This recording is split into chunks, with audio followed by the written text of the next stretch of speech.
हरे कृष्णा। सही भक्तों का स्वागत है आज की भगवत गीता क्लास में। पहले हम मंगलाचरण करते हैं। ओम अज्ञानतिमिरान्धस्य ज्ञानञ्जनशलाकया चक्षुरुन्मीलितं येन तस्मै श्रीगुरुवे नमः। श्रीचैतन्यमनोभीष्टं स्थापितं येन भूतले स्वयं रूपः कदा मह्यं ददाति स्वपदान्तिकं। वन्देऽहं श्रीगुरु श्रीयुतापदकमलं श्रीगुरून् वैष्णवांश्च श्रीरूपं साग्रजातं सहगणरघुनाथं वितं तं सजीवं साद्वैतं सावधूतं परिजनसहितं कृष्णचैतन्यदेवं श्रीराधा कृष्णपादान् सहगणललिता श्रीविशाखान्विशाञ्च। हे कृष्ण करुणा सिन्धु दीनबन्धु जगत्पते गोपेश गोपिकान्त राधाकान्त नमस्तते। तप्त कांचन गौरांगी श्रीराधे वृंदावनेश्वरी वृषभानुसुते देवी प्रणमामि हरिप्रिये। वाञ्छाकल्पतरुभ्यश्च कृपा सिन्धुभ्य एव च पतितानां पावनेभ्यो वैष्णवेभ्यो नमो नमः। जय श्री कृष्ण चैतन्य प्रभु नित्यानंद श्री अद्वैत गदाधर शिवासादि गौर भक्तवृंद। हरे कृष्णा कृष्णा कृष्णा हरे हरे, हरे राम राम राम हरे हरे। रामाय रामभद्राय श्रीरामचंद्राय वेदसे रघुनाथाय नाथाय सीताय पते नमः। नमो विष्णुपादाय कृष्णपृष्ठाय भूतले श्रीमते भक्तिवेदांत स्वामिन् इति नामिने। नमस्ते सारस्वते देवे गौरवाणी प्रचारिणे निर्विशेष शून्यवादी पाश्चात्य देशतारिणे। हरे कृष्णा। सभी भक्तों का स्वागत है आज की भगवत गीता क्लास में। तो हम शुरू करते हैं।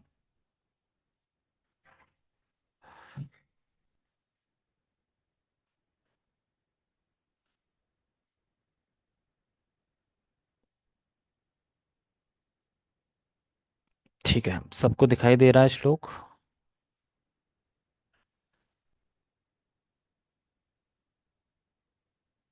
ठीक है, सबको दिखाई दे रहा है। तो हम भगवत गीता यथारूप से पढ़ रहे हैं और श्लोक क्रमांक है 2.71। और 70 में हमने क्या पढ़ा था? 70 में भगवान बता रहे थे कि कृष्ण अर्जुन को बताते हैं, आपूर्यमाणम अचरम प्रतिष्ठम समुद्रमापः प्रवशन्ति यद्वत् यद यदवत कामा यम प्रवशन्ति सर्वे शांति शांति आपनोति न काम कामी। जो कामी पुरुष है, जो काम में लगाए, भोगों में लगाए, वो शांति प्राप्त नहीं कर सकता। शांति वही प्राप्त कर सकता है जो प्रतिष्ठ है, मतलब उसके अंदर भोग की इच्छाएं आ रही हैं, बहुत सारी इच्छा आ रही हैं, लेकिन वो उनको उनके प्रति उदासीन हो जाता है, उनको एक्सेप्ट नहीं करता, उनको रिजेक्ट कर देता है। जैसे समुद्र में बहुत सारी नदियों का पानी गिरता है, फिर भी समुद्र एक ही तट पर स्थित रहता है, वैसे ही स्थित प्रज्ञ व्यक्ति भी एक ही तट पर स्थित रहता है, वो विचलित नहीं होता। तो ऐसा व्यक्ति शांति प्राप्त करता है, नाकाम कामी वो नहीं करता। तो आगे अब अध्याय लगभग समाप्त होने वाला है, इसके बाद एक श्लोक और बचा है। तो भगवान चार प्रश्न किए थे अर्जुन ने भगवान से। कौन बताएगा चार प्रश्न कौन से हैं? वो चार प्रश्न कौन से हैं? चार प्रश्न बताइए। भगवान ने कौन से चार प्रश्न पूछे थे? नहीं पता? अभिषेक प्रभु, आप तो शुरू से हैं, आपको पता होगा, बाकी तो आने जाने वाले हैं। हरे कृष्ण। हरे कृष्णा। इसमें पूछ भगवान से अर्जुन पूछते हैं स्थित प्रज्ञ व्यक्ति के लक्षण क्या है, और वो कैसे बैठता है, कैसे चलता है, और कैसी उसकी भाषा है, वो बोलता कैसे है। कैसे ये चलता है, क्वेश्चन कैसे पूछे थे। बोलता है, कैसे सुनता है? बैठता है, सुनता है, हाँ, बैठता कैसे है पता है। चलता है। हाँ, कैसे चलता है, कैसे बैठता है, और कैसे, एक प्रश्न और है ना, चार प्रश्न थे ना। कैसे चलता है, कैसे बैठता है, कैसे सुनता है? सुनता नहीं है? सुनता नहीं, सुनता वाला अलग, ये है नहीं। अच्छा, सुनता वाला अलग है। अभी कौन से प्रश्न का जवाब सुनता दे नहीं। रहे हैं? एक तो स्थित प्रज्ञ व्यक्ति के लक्षण क्या है, उसे कैसे परिभाषित करेंगे, पहला प्रश्न। दूसरा था उसकी भाषा क्या है, वो कैसे बोलता है, और वह कैसे अ, चलता है, और कैसे सुनता है। ये भी तो था ना, एक कैसे सुनता है, वो हम श्लोक देख लेंगे पीछे का। तो कहने का मतलब ये है मेरा कि आज जो आखिरी प्रश्न जो था, वह कैसे चलता है, किम व्रजेत, व्रजेत किम, लास्ट में आता है ना श्लोक में, व्रजेत किम। तो वह चलता कैसे, उसका ये आंसर दे रहा है इसमें फाइनली। और इसके बाद फिर कंक्लूजन, कंक्लूजन के बाद अध्याय चैप्टर समाप्त दो। फिर तीसरे अध्याय से कर्म योग स्टार्ट हो जाएगा, कि जहाँ कंफ्यूज हो जाएंगे अर्जुन और पूछेंगे करना क्या है, कहीं बुद्धि को श्रेष्ठ बताते हो, कहीं काम को श्रेष्ठ बताते हो, सकाम कर्म को श्रेष्ठ बताते हो, तो भगवान मुझे करना क्या है फाइनली बताओ कि करना क्या है। तो वो चीज़ बताएंगे। तो आज हम 2.71 पढ़ते हैं। इसमें भगवान यही बता रहे हैं कि वो चलता कैसे, स्थित प्रज्ञ व्यक्ति कैसे चलता है, ठीक है। तो भगवद गीता यथारूप अध्याय 2 श्लोक क्रमांक 71 को हम पढ़ेंगे। विहाय कामान्यः सर्वान् पुमां शरति निस्पृहा निर्म निर्ममो निरहंकारः स शान्तिम् अधिगच्छति। विहाय कामान्यः सर्वान् पुमान् शरति निस्पृहा निर्ममो निरहंकारः स शान्तिम् अधिगच्छति। विहाय कामान्य सर्वान, सर्वान मतलब सभी, यानी सभी इच्छाओं को त्याग कर। विहाय कामान्य, कामान्य मतलब जितनी भी कामना है, जितनी भी इच्छाएं हैं, उन सबको विहाय मतलब त्याग के, सभी इच्छाओं को त्याग कर। कौन सी इच्छाएं, भौतिक इच्छाएं, मटेरियल डिजायर, उनको त्याग कर। पुमाम चरति निस्पृहा, पुमाम पुमाम चरति निस्पृहा, यह जो इंसान, जो स्थित व्यक्ति है, जो चलता है, तो यहां बता रहे हैं पुमांस चरति निस्पृहा, वो बिना किसी स्पृहा के चलता है। यही प्रश्न था ना कि चलता कैसे, किम व्रजेत। तो वही बता रहे हैं चलता कैसे है, बिना किसी स्पृहा के, मतलब हिंदी में समझे तो वो बिना किसी इच्छा के इस जगत में चलता है। मतलब उसकी अपनी कोई निजी इच्छा नहीं होती चलने के ऊपर। क्योंकि अगर स्थित प्रज्ञ व्यक्ति को हटा के कोई भी व्यक्ति देख लो, हम जहां भी जाते हैं तो कुछ ना कुछ हमारी इच्छा होती है ना, वहां पे ये मिल जाए या वो कर लूं, या कमाने के लिए, खाने के लिए, या ये मिल जाए, कुछ ना कुछ हमारे निजी कार्य के लिए होती है जिसके लिए हम जाते हैं। लेकिन जो स्थित प्रज्ञ व्यक्ति है वो अपने लिए नहीं जाता, वो सिर्फ भगवान के लिए चलता है। चलना मीन्स जैसे आप कहीं गए, तो आप किस लिए गए, कुछ ना कुछ तो है। जैसे जॉब के लिए जा रहे हैं तो वो जॉब के लिए चल रहे हैं, कोई कहीं जा रहा है, कोई रिश्तेदार में जा रहा है, कोई कहीं जा रहा है, तो सब कुछ ना कुछ मोटिव है, कुछ ना कुछ चाहिए हमें, तब हम वहां जा रहे हैं।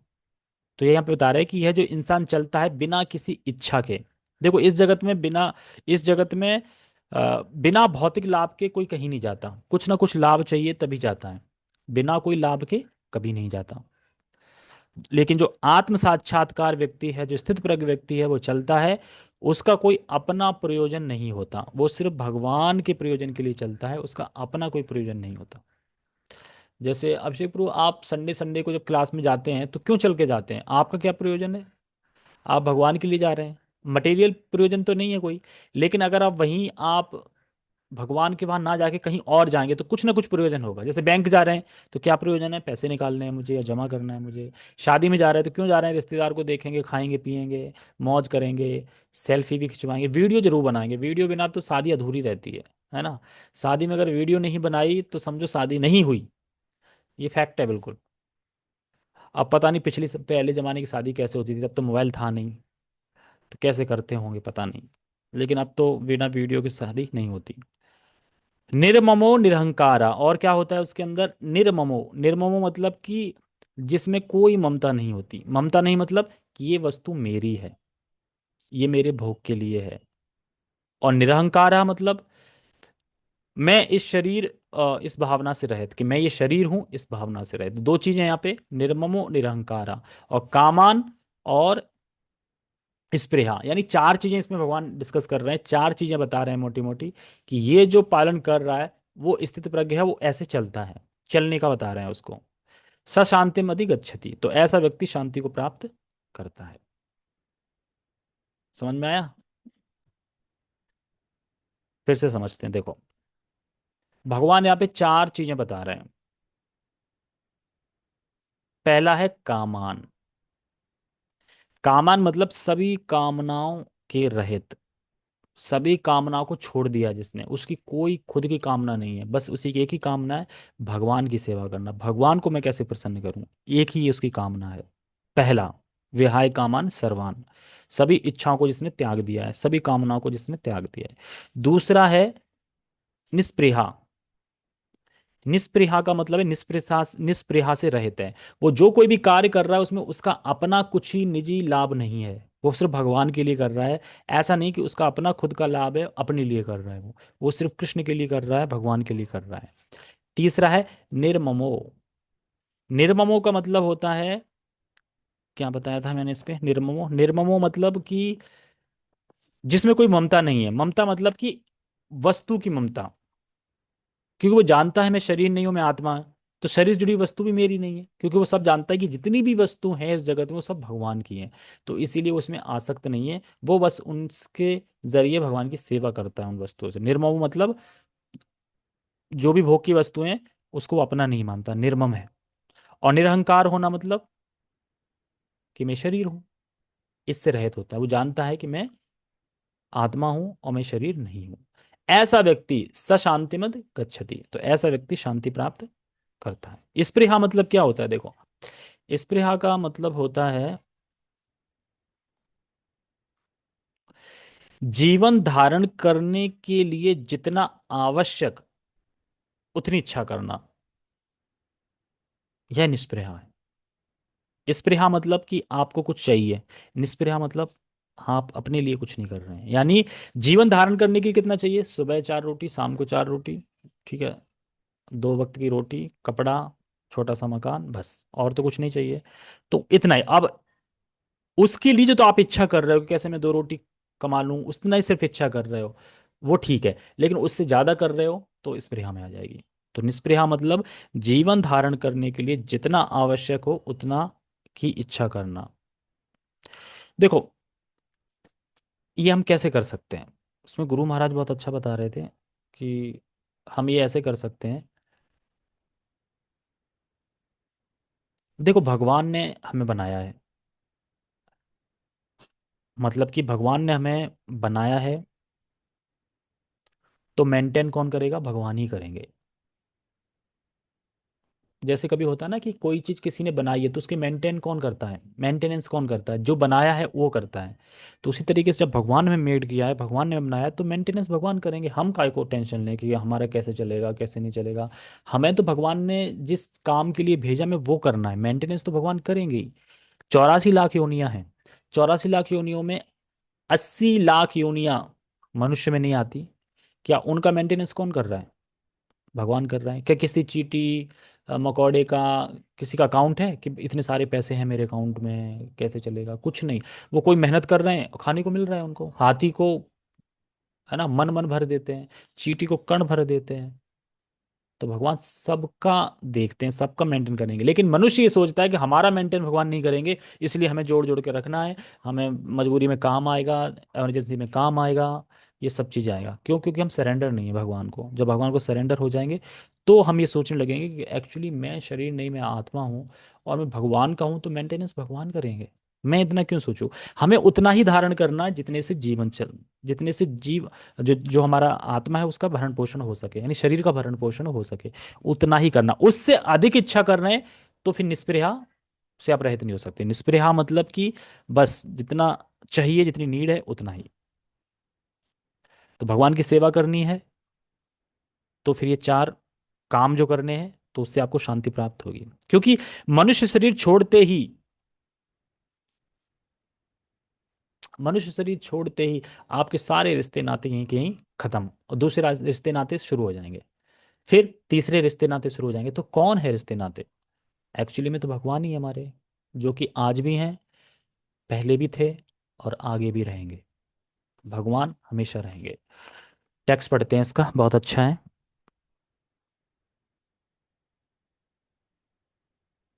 टेक्स्ट, जिस व्यक्ति ने इंद्र तृप्ति की समस्त इच्छाओं का परित्याग कर दिया है। अच्छा, समस्त इच्छा को परित्याग कर दिया कैसे, क्योंकि, कैसे कर दिया है, क्योंकि वो ममत्व की भावना से दूर है। यानी जिसने ममत्व की भावना त्याग दी है तो इच्छाओं का भी त्याग कर देता है। ममत्व की भावना कैसे त्याग दी है, क्योंकि वो अहंकार से रहित हो गया है। और जब अहंकार से रहित हो जाता है तो फिर वो शांति प्राप्त करता है। इसीलिए यहाँ पे कह रहे हैं जिस व्यक्ति ने इंद्र तृप्ति की समस्त इच्छाओं का परित्याग कर दिया है, जो इच्छाओं से रहित रहता है, और जिसने सारी ममता त्याग दी है। ममता वो वाली ममता नहीं है कि एक माँ की बेटे के प्रति ममता है, वो भी भौतिक ही है, मटेरियल ही है। लेकिन ममता मतलब कि वस्तु को मानना ही मेरी है, ये ममता, मैं की ममता, मेरी मेरी ये। तथा अहंकार से रहता है। अहंकार मतलब जो फॉल्स ईगो है, जो झूठा अहंकार है कि मैं शरीर हूं, इसको त्याग दिया है, वही वास्तविक शांति प्राप्त कर सकता है। देखो, जीव कभी भी अहमता और ममता को नहीं त्याग सकता। तो फिर यहाँ क्यों कह रहे हैं जिसने अहमता को त्याग दिया है, ममता को त्याग दिया है, कैसे कह रहे हैं? तो यहाँ पे कहने का मतलब है कि जिसने झूठी अहमता और झूठी ममता को त्याग दिया है। झूठी अहमता क्या है? मैं ये शरीर हूं। और झूठी ममता क्या है? कि शरीर से जुड़ी हुई वस्तुएं मेरी है। इन दोनों को जिसने त्याग दिया है। अब अच्छी अहमता क्या है? मैं ये आत्मा हूं। और रियल ममता क्या है? कि मैं ये संसार कृष्ण का है, मैं कृष्ण का हूं, कृष्ण मेरे हैं, तो इस संसार में जो भी वस्तु है मुझे वो कृष्ण की सेवा में उपयोग करना है। तो ये राइट ट्रू मतलब अहंकार है इस तरीके से। और ये भावना कैसे आएगी? तो ये भावना आएगी हरे कृष्ण महामंत्र से। जब हम जाप करेंगे भगवान के नाम का, पवित्र भगवान के नाम का, तो फिर ये धीरे धीरे भावना जागृत होगी हमारे अंदर। तो इच्छाओं का परित्याग कैसे करें? क्योंकि उसमें अब ममत्व की भावना नहीं है। जब ममत्व की भावना नहीं होगी, मेरा मेरा मेरा है, तो वह इच्छाओं का परित्याग हो जाएगा। और ममत्व की भावना को कैसे त्यागेंगे? तो ममत्व की भावना त्यागेंगे अहंकार से रहित होके, क्योंकि वो जानेगा मैं शरीर नहीं, मैं आत्मा हूं। और फिर जब ये जानेगा, तो फिर मैं से आता है मेरा, तो ये भावना उसकी खत्म हो जाएगी। देखिए, शरीर निर्वाह के लिए, अगर हम शरीर निर्वाह के लिए शरीर निर्वाह से अधिक कोई कामना कर रहे हैं, और किस चीज के लिए? जो अधिक समय रहने वाली नहीं है। जैसे कि हम कभी कभी सोचते हैं ये करना है, वो करना है, इसका करना है, बहुत सारी चीजें सोचते रहते हैं, करना है। लेकिन आपने कभी ये सोचा है कि वो है कब तक? अब ये भी नहीं पता कि कल तक भी है कि नहीं है। तो इसीलिए यहाँ पे कह रहा है कि देखो, शरीर निर्वाह से अधिक कोई कामना है तो उसे त्यागे। क्यों? क्योंकि देखो, बहुत समय के लिए ये शरीर रहने वाला नहीं है। तो फिर काहे को उस शरीर को पुष्ट करने के लिए योजनाएं बना रहे हैं, सोच रहे हैं, बहुत इकट्ठा कर रहे हैं? वो शरीर ही कुछ दिन के लिए है। कुछ दिन के लिए कैसे? जैसे आप सोच सकते हैं कि तो 100 साल तक है। 100 साल तक तो नहीं है, कभी भी किसी का भी हरि बोल हो सकता है। तो फिर इसीलिए यहाँ पे बता रहे हैं कि इस जगत में हम बस यही नहीं समझ पा रहे हैं कि जो भी चीज़ यहाँ पे है इस जगत में, जो भी ये मेरा शरीर मैं अपने आप को मान रहा हूँ और शरीर से जुड़ी वस्तु मैं अपनी मान रहा हूँ, वो कब तक है? अगर आपको ये पता चल जाए सिर्फ कल तक है, फिर आप नहीं करेंगे भजन, चीज़ें त्याग के। तो हम कभी भी निकल सकते हैं यहाँ से, इसलिए इसको छोड़ना है। तो स्थित प्रज्ञ व्यक्ति चलता है अपनी इंद्र तृप्ति के लिए नहीं, कृष्ण भक्ति के लिए चलता है। इसीलिए कहते हैं किम व्रजेत, यानी वो इंद्रियों को कैसे चलायमान करता है, कैसे चलता है, ये इस श्लोक में आंसर भगवान दे रहे हैं, जो कि अर्जुन का लास्ट प्रश्न था। ठीक है, हम तात्पर्य पढ़ेंगे श्रील प्रभुपाद जी का। हम्म तात्पर्य बहुत अच्छा है। निष्प्रया होने का अर्थ है इंद्र तृप्ति के लिए कुछ भी इच्छा ना करना। समझ में आ गया? निष्प्रया मतलब कि अपने प्रयोजन के लिए कोई कार्य ना करना, भगवान के प्रयोजन के लिए करना, अपनी कोई निजी इच्छा नहीं है, उसको बोलते हैं निष्प्रया। नहीं तो बोलता है अरे बहुत स्प्रेहा है तुम्हें इससे। स्प्रेहा मतलब कि बहुत लगाव है आपको उससे, आप इसलिए कर रहे हैं। तो निष्प्रया मतलब कोई लगाव नहीं है, हम अपने लिए नहीं कर रहे हैं। इसीलिए कह रहे हैं निष्प्रया होने का अर्थ क्या बता रहे हैं श्रील प्रभुपाद? इंद्र तृप्ति के लिए कुछ भी इच्छा ना करना। दूसरे शब्दों में, कृष्ण भावना भावित होने की इच्छा वास्तव में इच्छा शून्यता या निष्प्रियता है। इस शरीर को मिथ्या ही आत्मा माने बिना तथा संसार की किसी वस्तु में कल्पित स्वामित्व रखे बिना श्री कृष्ण के नित्य दास के रूप में अपनी यथार्थ स्थिति को जान लेना कृष्ण भावनामृत की सिद्ध अवस्था है। यानी असली अहमता क्या है? मैं कृष्ण का दास हूं। और असली ममता क्या है? कृष्ण मेरे हैं और मैं कृष्ण का हूं, और इस जगत में जो कुछ भी वस्तु है वो कृष्ण की है, इसलिए मुझे उस वस्तु को कृष्ण की सेवा में नियोजित करना है, उस वस्तु को मुझे कृष्ण की सेवा में लगाना है। जो इस सिद्ध अवस्था में स्थित है, इस स्थिति में स्थित है, वह जानता है कि श्री कृष्ण ही प्रत्येक वस्तु के स्वामी हैं। अतः प्रत्येक वस्तु का उपयोग उनकी तुष्टि के लिए किया जाना चाहिए। यानी भगवान को प्रसन्न करने के लिए कोई भी कार्य करना चाहिए हमें। अर्जुन आत्मतुष्टि के लिए युद्ध नहीं करना चाहता था। आप समझ रहे कि ऐसा नहीं कि अर्जुन को बड़ा शौक पड़ा था युद्ध करने का, वो अपनी तुष्टि के लिए युद्ध नहीं कर रहे थे अर्जुन। अर्जुन कर रहे थे कृष्ण की तुष्टि के लिए युद्ध। तो उसी तरीके से वहां पे वो युद्ध कर रहे थे, यहाँ पे हमारा ये माया के संग जो युद्ध है, यहाँ पे जीवन में जो संघर्ष है, जो युद्ध है, ये हमें अपनी तुष्टि के लिए नहीं करना है, ये कृष्ण की तुष्टि के लिए करना है। और कृष्ण को क्या पसंद है वो हम जानते हैं। चारे देखो तारे कहो कृष्णोपदेश, अमार आज्ञा गुरु ही तारो देश। तो जिसको भी देखो कृष्ण का उपदेश देना है, कृष्ण का प्रचार करना है। कृष्ण भगवत गीता में कहते भी हैं कि जो भगवत गीता का ज्ञान दूसरे को देता है वो मुझे सबसे ज्यादा प्रिय है, उससे ज्यादा प्रिय ना कोई हो है और ना कोई होगा। इसलिए तो अर्जुन यहाँ पे कृष्ण की तुष्टि के लिए लड़े थे, इसीलिए हमें कृष्ण की तुष्टि के लिए हमें इस माया से युद्ध करना है, कि कृष्ण प्रसन्न हो। अर्जुन आत्म तुष्टि के लिए युद्ध नहीं करना चाहता था, किंतु जब वह पूर्ण रूप से कृष्ण भावनावित हो गया तो उसने युद्ध किया, क्योंकि कृष्ण चाहते थे कि वह युद्ध करे। उसे अपने लिए युद्ध करने की कोई इच्छा न थी, किंतु वही अर्जुन कृष्ण के लिए अपनी शक्ति भर लड़ा। तो यही हमें समझना चाहिए कि हम जो भी कोई भक्ति के कार्य कर रहे हैं तो वो अपने लिए ना करें, कृष्ण के लिए करें। जैसे कि सबसे बड़ा इंपॉर्टेंट आता है कि हम जैसे जाते हैं बाहर रोड पे बुक डिस्ट्रीब्यूशन करते हैं, अब लास्ट ही वीक बचा है, सबकी शक्ति खत्म हो गई, कोई नहीं जा रहा है, लास्ट में सबकी हालत डाउन हो जाती है। तो किस लिए कर रहे हैं हम? कृष्ण की प्रसन्नता के लिए कर रहे हैं ना अपनी प्रसन्नता के लिए कर रहे हैं। हमें लोग मिलते हैं रास्ते में, डोनेशन दे देते हैं, कुछ पैसा दे देते हैं, तो हम उन पैसा को रख लेते हैं, लेकिन वो पैसा किसके लिए है? मंदिर के हैं, कृष्ण के हैं। अगर वो अपने ऊपर यूज कर लिया आपने तो फिर गलत है। तो वो पैसा कृष्ण का है, कृष्ण के लिए यूज करना है। अपने आप को तो एक निमित्त समझना चाहिए कि मैं तो बस निमित्त हूं, सब कुछ तो कृष्ण का है। यानी हर चीज हमें कृष्ण की शक्ति के रूप में देखनी चाहिए, यूज करनी चाहिए। दुरुपयोग किसी चीज का नहीं करना चाहिए, क्योंकि कृष्ण चाहते हैं मैं कर रहा हूँ, कृष्ण नहीं चाहते हैं तो मैं नहीं करना। तो यानी जो कुछ भी मैं यहाँ पे एक्टिविटी कर रहा हूँ कृष्ण चाहते हैं इसलिए कर रहा हूँ। उसे अपने लिए युद्ध करने की कोई इच्छा न थी, किंतु वह ठीक है, वास्तविक इच्छा शून्यता कृष्ण तुष्टि के लिए इच्छा है। समझे? इच्छा शून्यता मतलब ऐसा नहीं कह रहे हैं कि अब इच्छा से शून्य हो जाओ, कोई इच्छा नहीं है, मतलब सारी इच्छा त्याग दी है। सारी इच्छा त्यागने का मतलब ये नहीं है कि अब कोई इच्छा ही नहीं है, इच्छा शून्य हो गया। सारी इच्छा त्यागने का मतलब है कि जितनी अब इच्छा है वो कृष्ण को तुष्ट करने के लिए है, खुद को तुष्ट करने के लिए कोई इच्छा नहीं है। इसीलिए कहते हैं कौन सा वो श्लोक है, शून्यम अन्य अभिलाषिता शून्यम। हाँ, तो अन्य अभिलाषा मतलब जो भी आपकी अभिलाषा है उन सबको शून्य, शून्य मतलब अब जो कृष्ण की अभिलाषा है मैं सिर्फ वही करूंगा। तो वही यहाँ बता रहे हैं, यह इच्छाओं को नष्ट करने का कोई कृत्रिम प्रयास नहीं है। जीव कभी भी इच्छा शून्य या इंद्रिय शून्य नहीं हो सकता, किंतु उसे अपनी इच्छाओं की गुणवत्ता बदलनी होती। गुणवत्ता मतलब क्वालिटी यानी गुण। पहले वो भोग के कार्य कर रही थी वो इंद्रियां, अब वह कृष्ण की तुष्टि के लिए कार्य कर रही इंद्रियां। तो इन्हें गुणवत्ता को बदलना है खाली आपको। उसका मतलब गुणवत्ता मतलब जैसे कि जैसे दूध से दही बन जाता है, गुणवत्ता चेंज हो जाती है ना, दूध से दही बन गया, या फिर चीनी से गुड़ बन गया, है ना, गन्ने से चीनी बन गई, तो गुणवत्ता बदल गई ना उसकी। और जब गुणवत्ता बदल गई तो वो अलग इफेक्ट करने लगता है, जैसे चीनी नुकसान करती है और गुड़ नुकसान नहीं करता। तो है तो दोनों एक ही चीज, लेकिन गुणवत्ता बदल गई उसकी। तो यानी वही इंद्रियां हैं, लेकिन वही मटेरियल इंद्रियां आपकी फिर स्पिरिचुअल इंद्रियां बन जाती हैं, और फिर वो स्पिरिचुअल इंद्रियां भगवान की सेवा में लग जाती हैं। जीव कभी भी इच्छा शून्य या इंद्रिय शून्य नहीं हो सकता, किंतु उसे अपनी इच्छाओं की गुणवत्ता बदलनी होती है।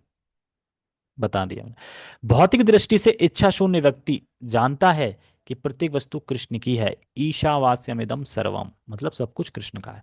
अतः वह किसी वस्तु पर अपना स्वामित्व घोषित नहीं करता। यह दिव्य ज्ञान आत्म साक्षात पर आधारित है, अर्थात इस ज्ञान पर प्रत्येक जीव कृष्ण का अंश स्वरूप है, और जीव की शाश्वत स्थिति कभी ना तो कृष्ण के तुल्य होती है ना उनसे बढ़कर। मतलब कृष्ण भोक्ता है तो हम भोक्ता नहीं, क्योंकि हम कृष्ण के तुल्य नहीं है। कृष्ण भोक्ता है ना, तो हम के भोक्ता कैसे हो सकते हैं? इसीलिए सबसे पहले कृष्ण को देना चाहिए। कृष्ण जब पा लें फिर हमें पाना चाहिए। क्यों? क्योंकि हम प्रसाद पाते हैं। यानी कृष्ण भोक्ता है और हम कृष्ण के तुल्य नहीं है। ऐसा नहीं कि कृष्ण के साथ पा सकते हैं या कृष्ण से पहले पा लें, दोनों ही गलत है। ना हम कृष्ण के साथ पाना चाहिए न कृष्ण से पहले, हमें कृष्ण के बाद पाना चाहिए। इस प्रकार कृष्ण भावनामृत का यह ज्ञान ही वास्तविक शांति का मूल सिद्धांत है। तो हमें ये सारी बातें हृदय हृदय गयम मतलब हृदय में गाड़ लेनी चाहिए, हृदय में बना लेनी चाहिए कि शांति प्राप्त कैसे होगी। शांति का सूत्र है, ये चार चीजें हैं। क्या हैं चार चीजें? सबसे पहले है सबसे पहले है कामान। कामान मतलब कि सारी इच्छाओं को जिसने त्याग दिया है। निस्पृहा, अब वो चलता है सिर्फ भगवान के लिए चलता है, अपनी उसकी कोई निजी निजी इच्छा नहीं है। और ममत्व, ममत्व की भावना को उसने त्याग दिया है, यानी ये मेरा है मेरा है। और निरहंकारा, निरहंकार मतलब, निरहंकारा मतलब कि मैं ये शरीर हूँ, वो ये सब चीजें जानता है। ठीक है। हरे कृष्णा। मेरा फोटो नहीं आ रहा था तब से, आप नहीं दिख रहा है। ओहो।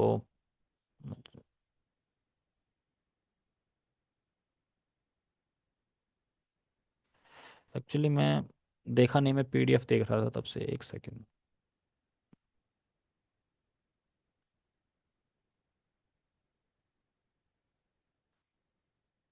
ओके, अब दिखाई दे रहा हूँ। आप लोगों को क्या सचेत हो गया, मैं दिखाई नहीं दे रहा हूँ तो तुरंत मैसेज, आप लोग नहीं दिखाई देते हो तब? वो तो हमारा हक है ना, जो बोल रहा है वो तो दिखाई देना चाहिए, जो नहीं बोल रहा है वो तो नहीं देना है। यस। हरे कृष्णा। हरे कृष्णा। हाँ, हैंड अप किया था वो भी नहीं देखा, और मैसेज कर रहे थे वो भी नहीं भेज रहा था, काफी देर मैं से बोल रहे थे, मैं कुछ नहीं दिखाई दे रहा। मैं पीडीएफ, पीडीएफ खोल के पीडीएफ सिर्फ देख के समझा रहा था, मैं जूम देख नहीं रहा था, तो पता ही नहीं चला मुझे। हाँ इसीलिए। ठीक है तो चलो। पूरा हो गया। हरे कृष्णा। जगत गुरु शिला प्रभुपाद की जय। श्रीमद् भगवद गीता की जय। निताय निताय गौर प्रेमानंदे। हरि हरि बोल। हरे कृष्णा।